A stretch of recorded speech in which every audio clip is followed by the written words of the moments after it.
Buenos días, buenas tardes.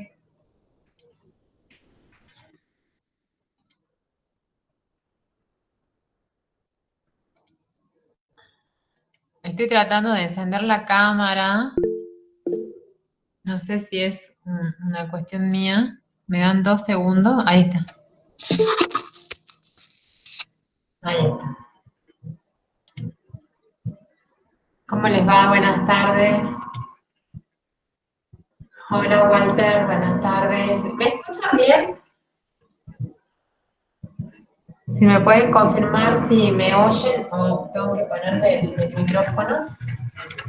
Buenas tardes, profe. No se la escucha bien. ¿No? O sea, se le escucha, pero hay como sonido de fondo. Bien.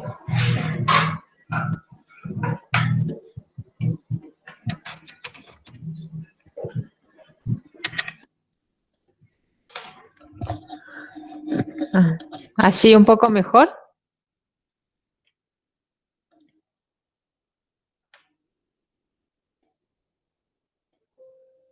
Allí, ¿me Sí, escuchan profe, mejor?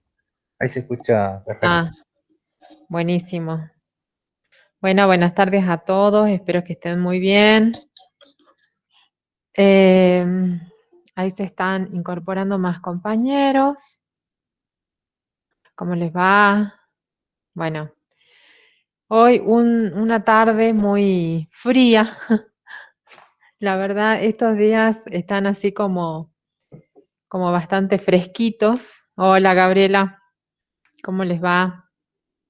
Voy compartiendo pantalla mientras se van incorporando los compañeros. Denme 2 segundos. No. A ver. Acá está.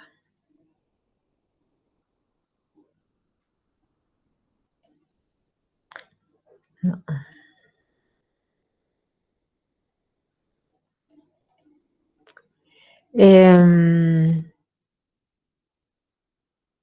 Acá está. Ay, no sé cómo lo identifico rápido.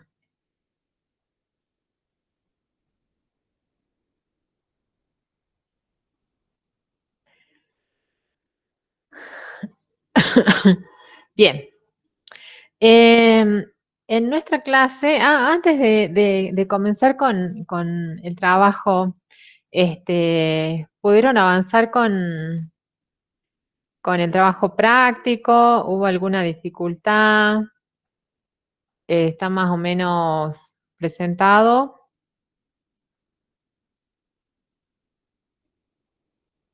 ¿Sí? No sé si hay alguna dificultad sobre el tema del trabajo, si quieren plantear algo en particular.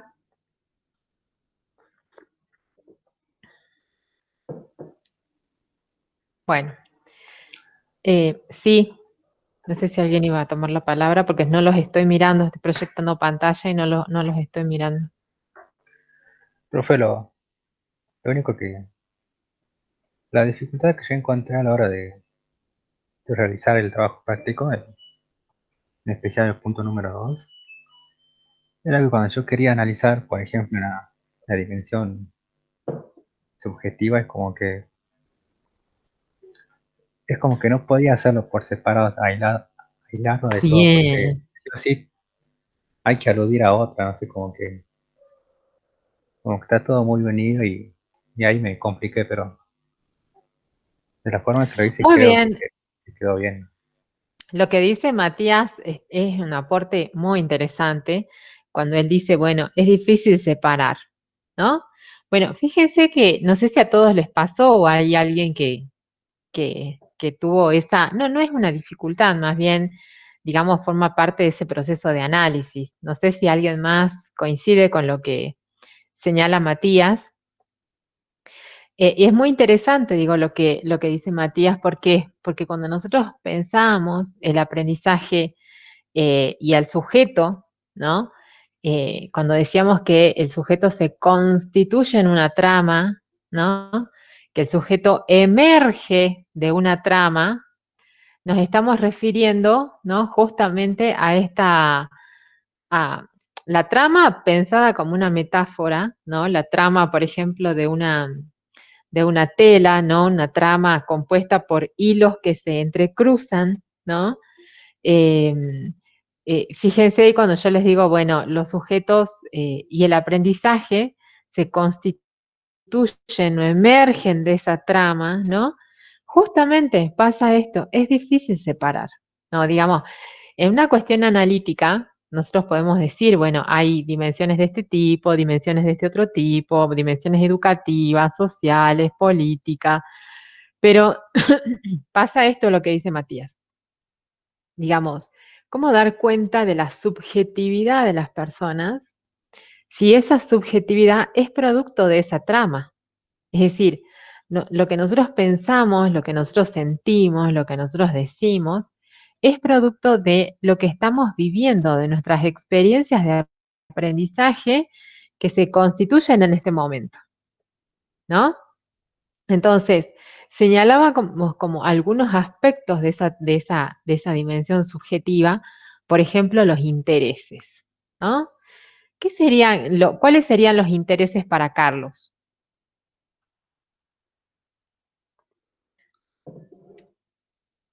Que lo ¿Qué le- vean como parte de esa sociedad, lo cual sería que lo vean como matón, villero o algo así, ¿puede ser, Claro, profe? sí, ¿por qué decíamos que él se autodefine de esa manera? ¿Qué es lo que estaba buscando? Ser parte de, Ajá, bien, ser parte de algo, pertenecer, ser reconocido. Y eso tiene que ver con esa dimensión subjetiva. Fíjense que cuando decimos, ¿cuáles son los intereses de Carlos? Bueno, probablemente también participar de un concurso de matemática. Y ese interés, no es del sujeto solamente, ese interés se constituye, ese interés es, porque ese sujeto es parte de esa situación, ¿no? Aquí a nosotros nos interesan cosas muy distintas y no porque seamos sujetos diferentes y caigamos en esa expresión, sino porque también somos parte de diferentes situaciones.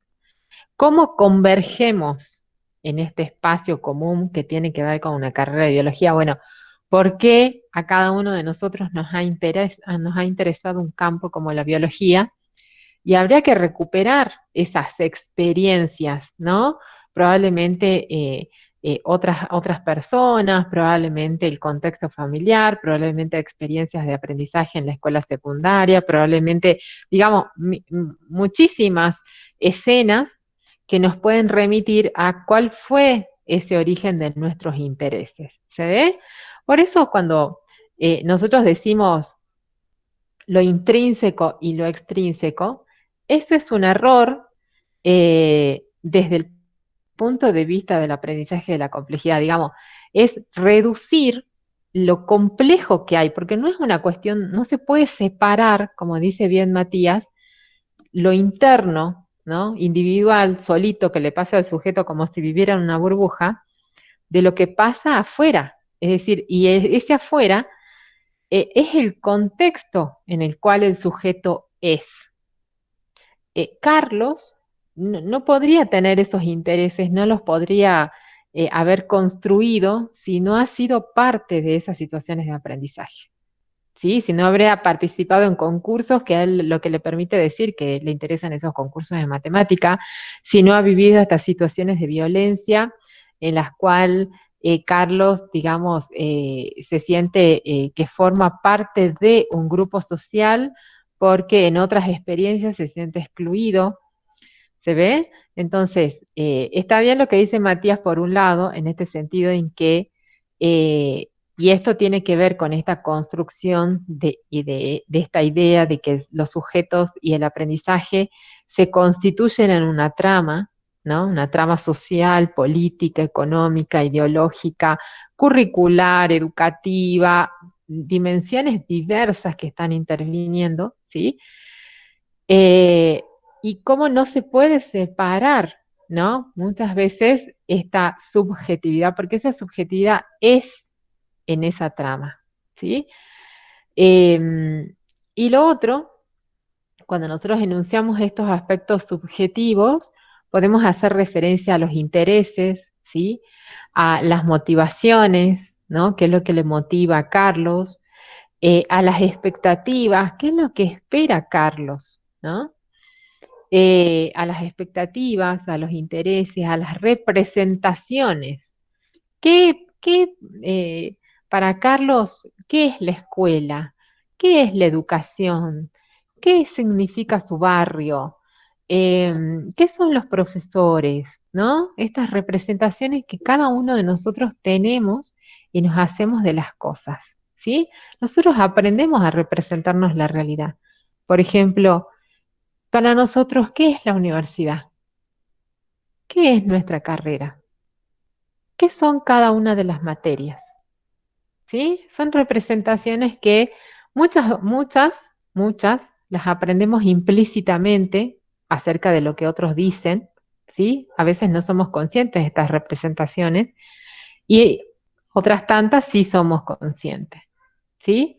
Estas representaciones las aprendemos a partir de nuestras interacciones con otras personas. ¿Qué es la universidad para nosotros? Es producto de, por un lado, lo que otros dicen de la universidad, por otro lado, de lo que nosotros hemos experimentado o vivido este tiempo que transcurrimos en la universidad, de nuestros vínculos con las otras personas que forman parte de la universidad. ¿Sí? Si ustedes le preguntan a los ingresantes, a los estudiantes que recién ingresan, al igual que fuimos todos nosotros aquí, ¿qué es la universidad? La representación que ellos tienen acerca de la universidad deviene de lo que otros le dicen de qué es la universidad, ¿no? ¿Qué pensábamos nosotros que era hace algunos años atrás? Probablemente que era difícil, que había que destinarle tiempo, o que se encontraban experiencias que nos iban a cambiar la vida. Es decir, todas esas ideas que decimos que es tal cosa tienen que ver con esas representaciones. ¿Qué es para Carlos su barrio? ¿No? ¿Qué es para Carlos la escuela? Bueno, la escuela no le gusta porque en la escuela no aprende nada, porque en la escuela, este, eh, digamos, nada de lo que él, lee le sirve, excepto matemática. Bueno, eso tiene que ver con esta dimensión subjetiva. Eso es para Carlos la escuela. ¿Se ve? ¿Se entiende? Bueno, dentro de la dimensión subjetiva nosotros podemos encontrar estos intereses, encontramos estas representaciones, encontramos las motivaciones, qué es lo que le motiva, qué le gusta a Carlos hacer, los gustos, encontramos los aspectos afectivos, cómo nos sentimos cada uno de nosotros al momento en que estamos aprendiendo. Nos sentimos desganados, nos sentimos con ánimo, nos sentimos que estamos aburridos, nos sentimos que ¿no? Forma parte también de su subjetividad el autoconcepto. ¿Qué pensamos acerca de nosotros mismos? ¿No? De nuestras competencias académicas o escolares. ¿Qué pensaba Carlos de él? ¿No? Quizás no se puede advertir porque es un fragmento nada más de la entrevista, pero subyacen ahí quizás una idea acerca de qué era Carlos, ¿no? Él dice, bueno, yo voy a ser un matón para que me respeten. Bueno, esa es la concepción de sujeto que tiene Carlos acerca de sí mismo, ¿no? Ya vamos a ver más adelante, porque eso que él piensa acerca de mí, de él, digamos, es producto de una construcción, ¿no? Y que muchas veces lo que nosotros pensamos de nosotros mismos, ¿no? Fíjense nuevamente acá lo que dice Matías recién, qué difícil que es separar, porque lo que nosotros pensamos de nosotros mismos no deviene de nuestra propia imaginación, de porque a nosotros se nos cantó pensar de esa manera, porque, ¿no? Sino que deviene, ¿sí? De nuestras en buena parte de nuestras interacciones con los otros, ¿no? Cuando a veces alguien nos dice, bueno, estás muy lento, sos muy lento, ¿no? Y tantas veces, como dice el dicho, tanto va el cántaro a la fuente que rompe la fuente, tanto va el agua a la fuente que rompe la fuente, ¿no? Tantas veces a veces nos dicen tales cosas que terminamos creyendo que somos eso, ¿no? Y esas son las cosas que nosotros tenemos eh, que pensarlas em, críticamente, ¿no? Ustedes, profesores de biología, cuando la profesora de lengua en una escuela les diga, ay, es que este curso nunca hace la tarea, ¿no? Es que te tocó el peor curso. Este curso te va a hacer renegar. Bueno, eso, ¿no? Que pasa en estas interacciones, en estas relaciones, ¿no? Que tenemos entre los sujetos, ¿no? Producen estas representaciones, esto que es parte de la subjetividad, ¿no? ¿Cuántas veces, y ustedes eso lo dirán quizás desde sus experiencias escolares, ¿no? ¿Cuántas veces a veces repetimos lo que algo que, ¿no? Que termina siendo, y no es que termine siendo verdad y que eso sea así, sino que nosotros nos convencemos de que eso es así porque nos lo repitieron. ¿Se ve? ¿Se entiende? Entonces, no existe un adentro y un afuera, digamos, como si nosotros pudiéramos cortar una tela y separarnos de lo que pasa de ese contexto, ¿sí? No existe lo intrínseco y extrínseco si vamos a pensar a los sujetos y al aprendizaje desde un punto de vista de la complejidad. No podemos hacer tal divisoria, ¿no? Yo escuchaba, bueno, esto lo vamos a ver en el tema siguiente, que es el tema de la motivación. Escuchaba a uno de los docentes que dice, bueno, pero motívalos a los chicos, motívalos. ¿Y qué hago? Y repartirles caramelos. ¿De qué estamos pensando? ¿No? Que es como una lamparita que se activa. Eso no es la motivación, ¿no? Los sujetos tenemos que ser pensados desde un punto de vista complejo. Hay otras cosas que están pasando, ¿no? No somos autómatas, no somos fosforitos que nos encienden. ¿Se ve? Y el aprendizaje es un proceso complejo.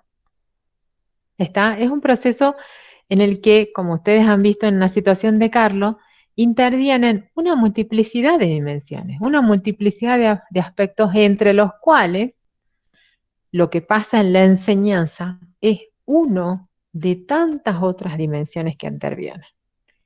Y los sujetos pensamos, sentimos, aprendemos, ¿sí?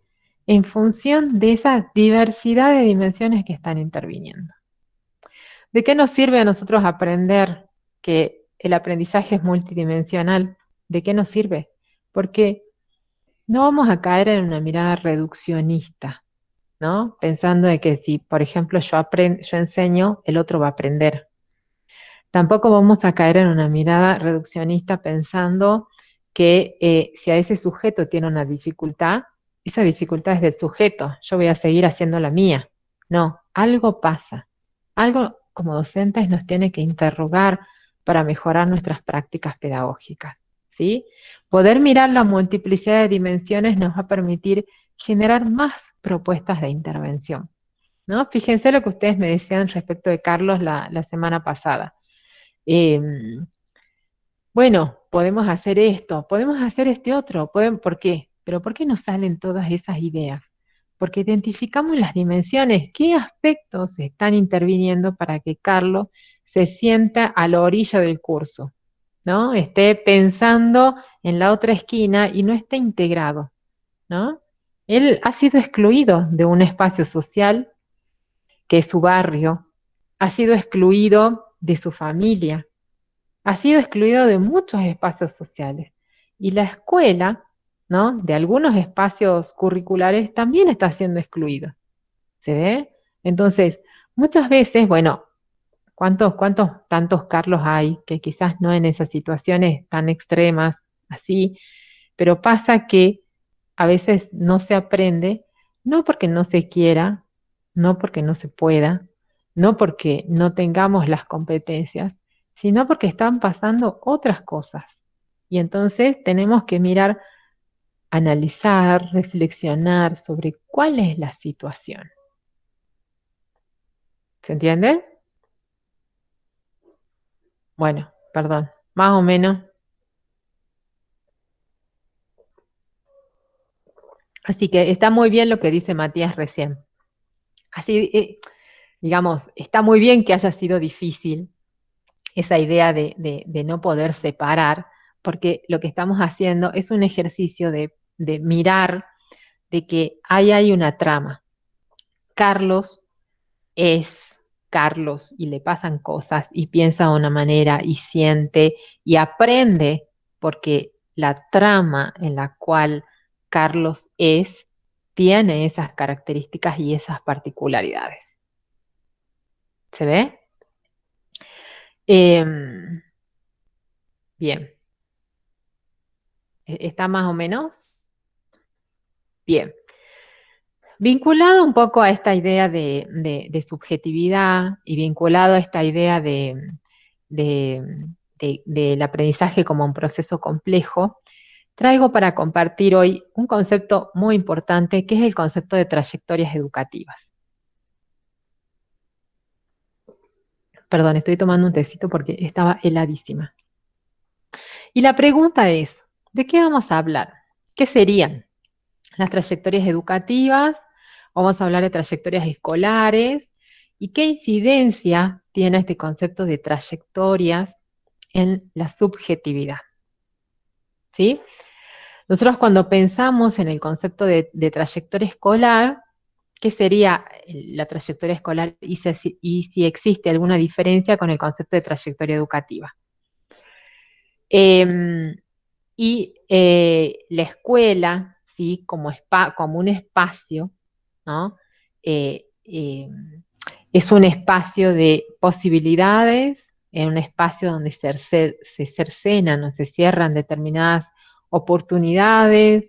Muchas veces existen ciertos componentes en la escuela como parte de esa dimensión institucional y que muchas veces en la escuela a veces se configuran experiencias que son posibilitadoras de mejora de trayectorias escolares y otras veces esas experiencias se configuran como situaciones o experiencias que refuerzan los mecanismos de exclusión, ¿no? Como en el caso de Carlos, digamos, como en el caso de algunas asignaturas, ¿no? Donde muchas veces los sujetos elegimos determinadas experiencias y en esas experiencias se van cercenando nuestras posibilidades de continuar, digamos, esa trayectoria. Volvemos entonces y no tenemos que descuidar en esta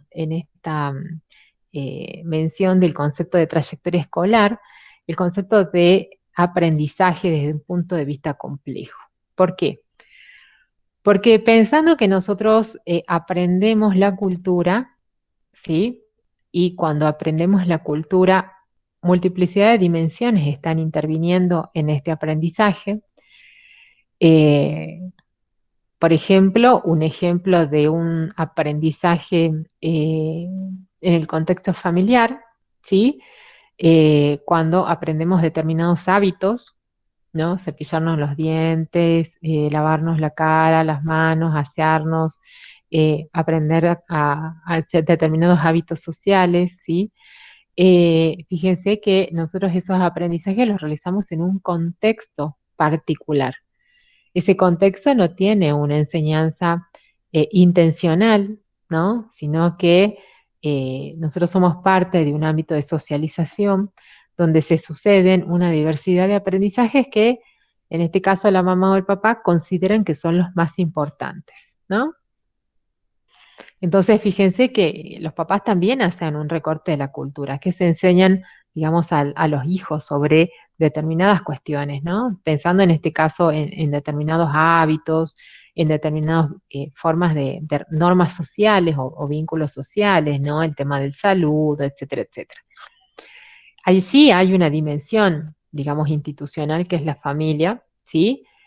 Como institución que incide, digamos, en la construcción subjetiva, ¿no? Donde nosotros aprendemos esas primeras este, esos primeros contenidos de la cultura, pero que después también formamos parte de otras instituciones, ¿no? Como por ejemplo la escuela, en donde hay otros recortes de la cultura y donde hay otros propósitos, muchas veces sistematizados, ¿no? Que tienen que ver con una enseñanza más organizada, rigurosa y que sigue un currículum. ¿Está? En este sentido, esta cultura de la que nosotros estamos hablando y la que nosotros aprendemos, ¿sí?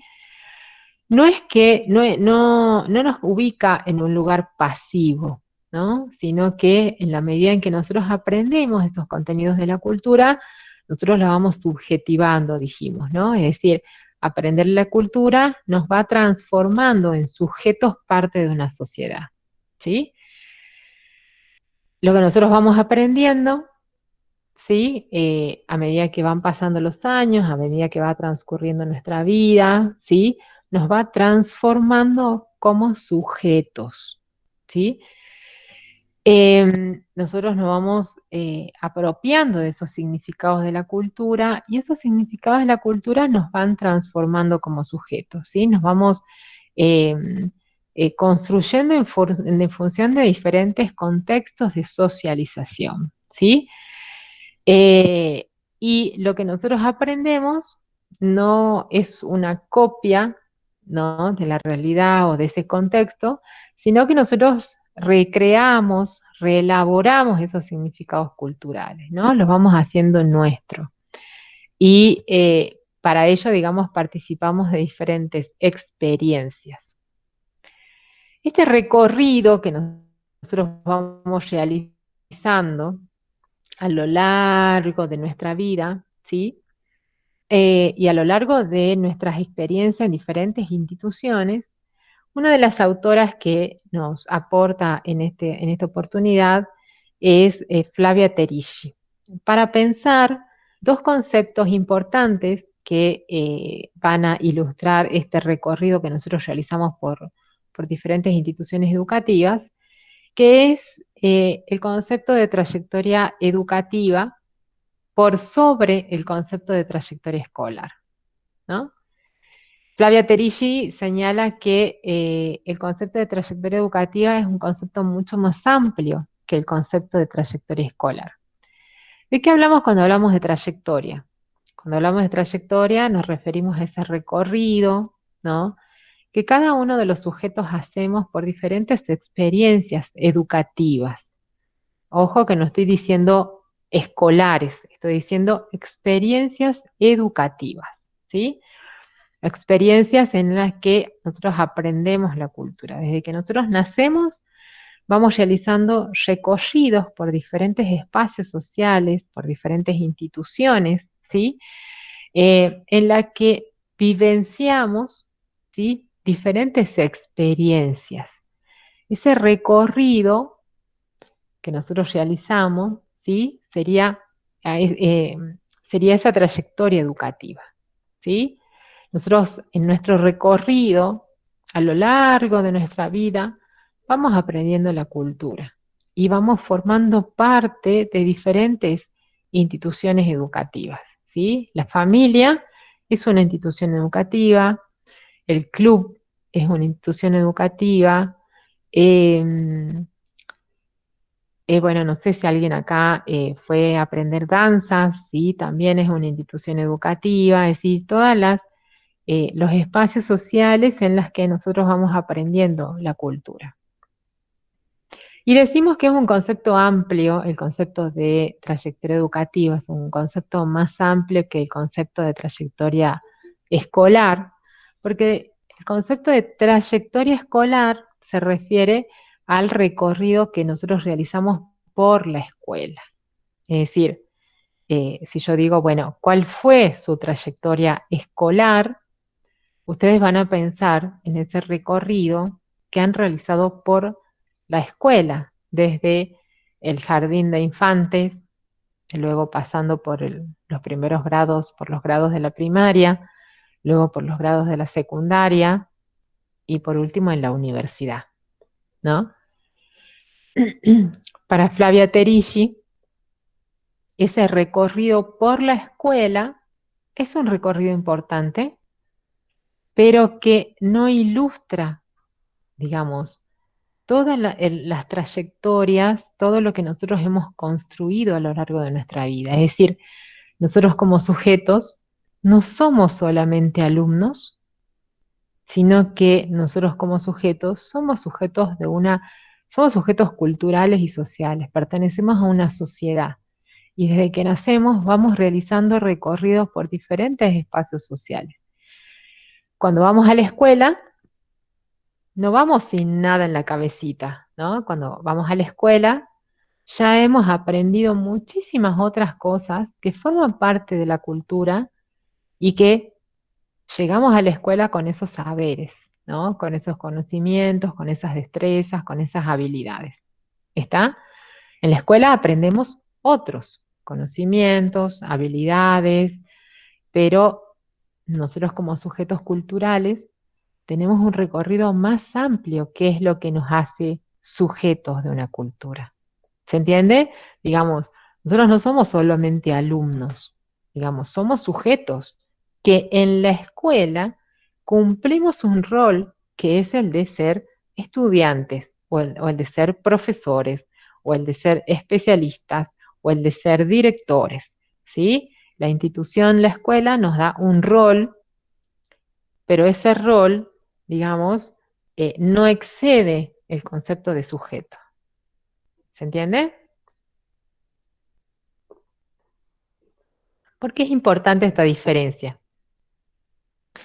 Porque en nuestras prácticas educativas, en nuestras prácticas como docentes en la escuela, muchas veces o en ocasiones, ¿sí?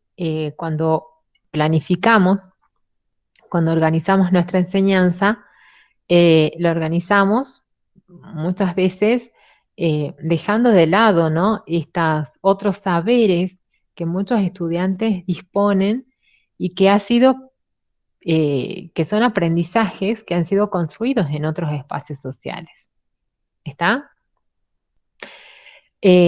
Por otro lado, digamos, esta diferencia entre trayectoria educativa y trayectoria escolar nos hace pensar que, digamos, no solo solamente somos alumnos, ¿no?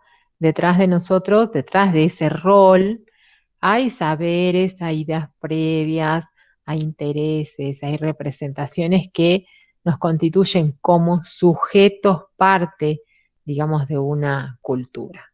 ¿Sí? Entonces, pensando que este concepto de trayectoria educativa es un concepto más amplio de trayectoria escolar, Flavia Terici dice, bueno, vamos a pensar ahora en el concepto de trayectoria escolar. Muchas veces, digamos, en este análisis o en esta reflexión que hacemos sobre los recorridos que realizan los estudiantes por el sistema educativo, ¿sí? Pasan muchas veces inadvertidas situaciones em, que señalan que muchas veces pensamos, a ver, muchas veces pensamos que cuando uno inicia el jardín, ¿no? A temprana edad, en nuestro paso, en nuestro recorrido a lo largo de la escuela, no hay situaciones o dificultades que hacen que esos recorridos vayan cambiando, se vayan modificando, ¿no? Pareciera, dice Flavia Terici, que es importante hacer notar que una cosa es la trayectoria teórica, el recorrido ideal que realizan los estudiantes por la escuela, y otra cosa muy diferente es la trayectoria real, que es la que efectivamente realizamos los estudiantes por la escuela. ¿Sí? ¿A qué se refiere con trayectoria ideal y a qué se refiere con trayectoria real? Con trayectoria ideal se refiere a ese recorrido que es lineal, que tiene un principio y que tiene un fin. ¿Qué quiero decir con esto? Que muchas veces, ¿no? Tenemos la idea, por eso es trayectoria ideal, ¿sí? De que el recorrido que se realiza por la escuela es un recorrido estándar. Es decir, si yo tengo 5 años, tengo que ir al jardín; si tengo 6 años, tengo que ir al primer grado; que si tengo 7 años, tengo que ir al segundo grado; que si tengo 18, ya tengo que estar en la universidad o en el nivel superior, ¿sí? Ya tengo que estar saliendo de quinto año, ¿sí? Es decir, con el concepto de trayectoria teórica me refiero a un recorrido estándar y que muchas veces ese recorrido es ideal, ¿no? Muchas veces ese recorrido, en muchas ocasiones, no ocurre así. Y que pareciera que cuando no ocurre así, cuando no se da de esa manera, tendemos a decir, ¿no? Que hay fracaso escolar, que hay sobreedad, que hay un sinfín de problemáticas, ¿no? Cuando algo se sale de la norma. Y Flavia Terici dice eh, que eso que nosotros consideramos como recorrido tendría que ser, digamos, tiene que ser definido como un recorrido ideal, porque no muchas veces ocurre eso así, ¿no? Eso, planteado de esa manera, es una construcción ideal que realizamos sobre lo que debiera pasar en las trayectorias, con las trayectorias de cada uno de nosotros, ¿no?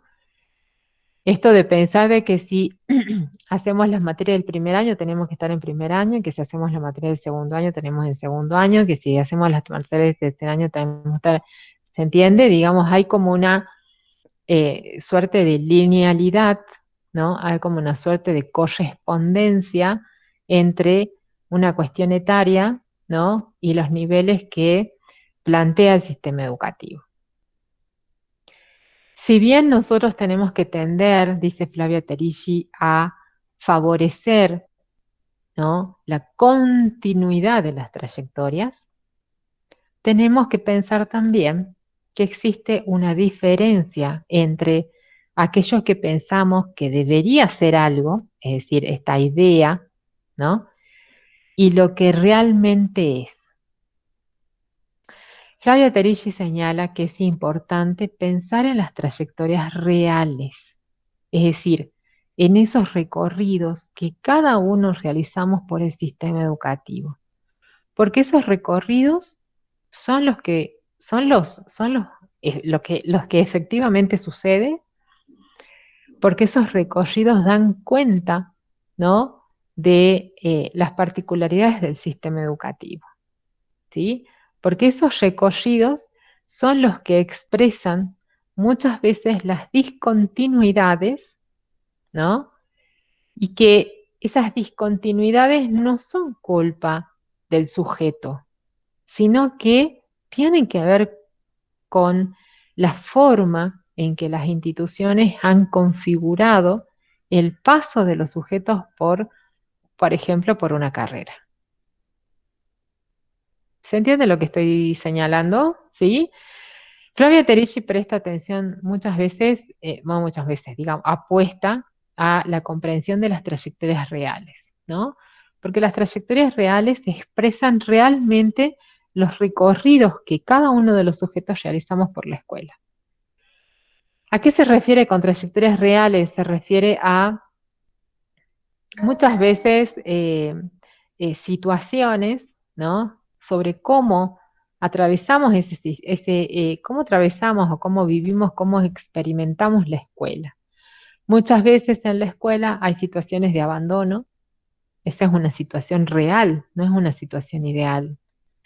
Hay muchas veces ingresos de diferente forma. Hay situaciones que tienen que ver con las inasistencias, ¿no?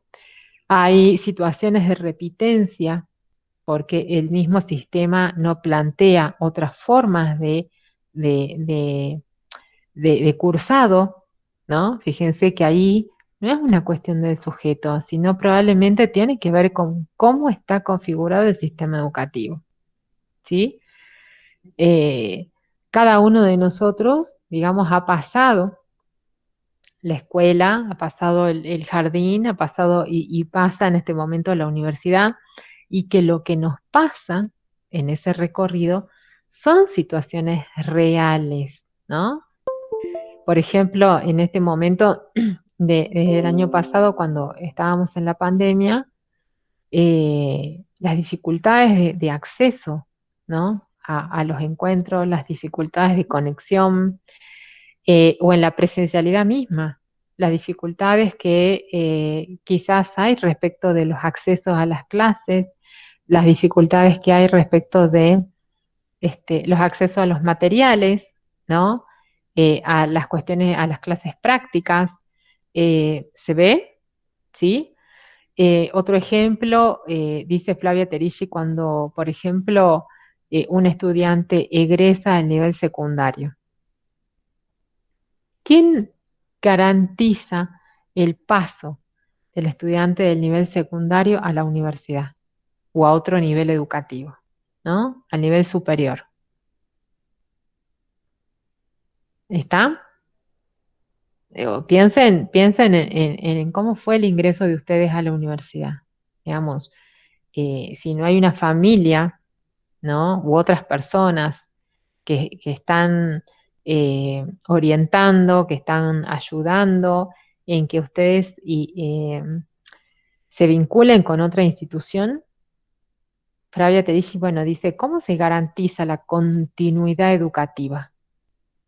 ¿No? Pareciera que la continuidad pasa a ser exclusivamente una cuestión de la familia, ¿no? Y sabemos que muchos chicos, eh, digamos, no tienen quizás ese respaldo, ¿no? Entonces, ¿cómo se garantiza la continuidad? Que es una de las primeras problemáticas, digamos, que señala Flavia Terici. ¿Se ve? Entonces, a esos recorridos que no son ideales, ¿no? A esos recorridos que transitan como diversas cuestiones a lo largo del cursado de la materia, Flavia Terici la denomina trayectorias no encausadas, ¿no? Porque no tienen que ver con esa linealidad, ¿sí? Fíjense que en la universidad, por ejemplo, ¿no? Nosotros cuando vamos cursando las materias, se abren una infinidad de posibilidades de ser parte de otros espacios sociales.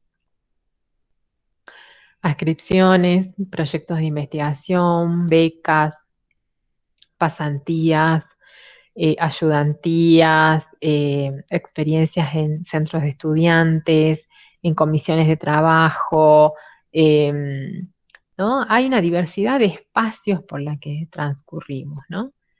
Y que eso da cuenta de la diversidad de trayectorias educativas que pueden realizar los sujetos. En la escuela secundaria, ¿no? En la escuela secundaria, dependiendo la institución, ¿no? El proyecto educativo institucional, se pueden o no se pueden abrir otros espacios, ¿no? ¿Se entiende lo que señaló, más o menos? ¿Sí? Eh, em, esta idea de pensar en la riqueza de los recorridos que cada uno de nosotros va realizando a lo largo de nuestra vida, y en particular de la escuela, nos hace pensar en cómo fue el recorrido de cada uno de nosotros. Digamos, qué dificultades tuvo que enfrentar, qué situaciones agradables y no tan agradables tuvieron que enfrentar, eh, qué posibilidades, ¿no? Probablemente de abandono o también por migraciones, ¿no? Cambios de domicilio, por trabajo, digamos, hay un sinfín de situaciones que atraviesan, ¿no? que interpelan y que tienen que ver con esos recorridos que nosotros realizamos por la escuela. Es decir, nuestros estudiantes, sus futuros estudiantes, ¿no? No realizaron un único recorrido, ¿no? No realizaron el recorrido.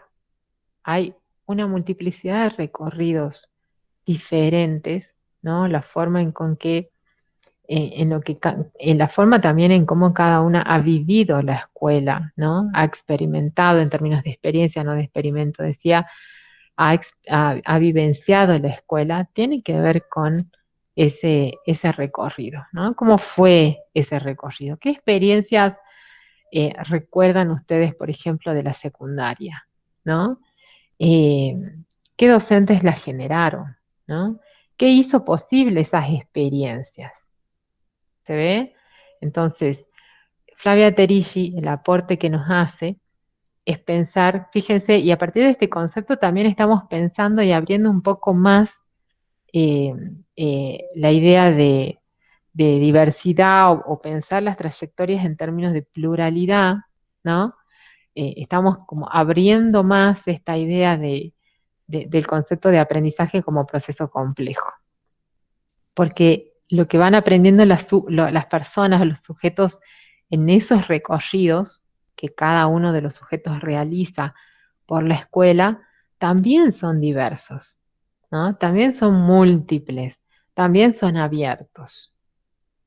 ¿Se ve? Y en esta idea de pensar las trayectorias en este sentido, Flavia Teriche nos hace ciertos señalamientos. Ella nos dice que el saber pedagógico, ¿no? Con esto del saber pedagógico se refiere a este conocimiento que construyen las disciplinas como la didáctica, como la psicología, lo que se sabe de la escuela, digamos, lo que se sabe de la educación, ¿sí? Todo lo que se sabe de la educación en este momento se ha construido, ¿no? Se ha estructurado sobre la base de ciertos supuestos. Y ella dice que son supuestos porque, bueno, son supuestos que se pueden interpelar, ¿no? Que se pueden interrogar. Uno de los primeros supuestos, ¿no? Que tenemos que interrogar, interpelar, cuestionar, es que ella dice que pareciera que siempre